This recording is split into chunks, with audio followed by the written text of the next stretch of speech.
বাউল ধর্মে পরকীয়া প্রেম জায়েজ আছে।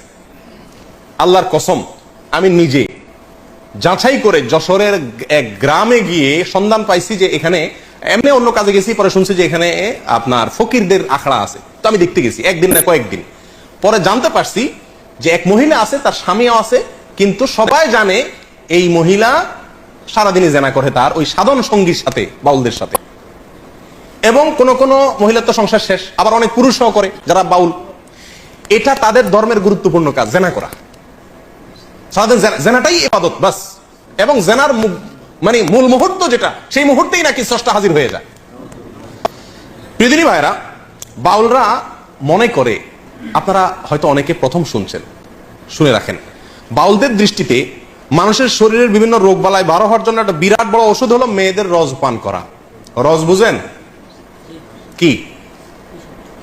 না, রজ বলতে দুইটা জিনিস। এক হলো কুমারী মেয়ের প্রথম মাসিকের রক্ত, আরেকটা হলো পুরুষদের যেরকম উত্তেজনার কারণে বীর্য বের হয়, মেয়েদের যে পদার্থটা আসে এটাকে রজ বলে।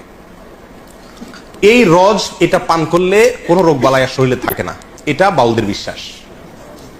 আরো শুনবেন, তারা বলে রোগ থেকে মুক্ত হওয়ার জন্য, বিভিন্ন রোগ থেকে, বড় বালা মুসিবত অসুখ বিসুখ থেকে ভালো হওয়ার জন্য নিজের মুখ এবং মেয়েদের স্তনের দুধ পান করলে রোগ ভালো হয়। আরো শুনবেন, তারা বলে সমস্ত রোগ থেকে সর্বরোগের ঔষধ একসাথে যদি পাইতে চান তাহলে কি করতে হবে?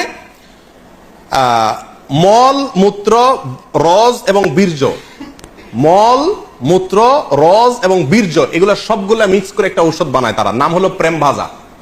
ঔষধের নাম কি? প্রেম ভাজা। এটা খাইলে আর কোনো রোগ থাকে না। প্রিয়দিনী ভাইরা, আপনারা অনেকে হয়তো বলবেন যে এগুলা গল্প আর কি।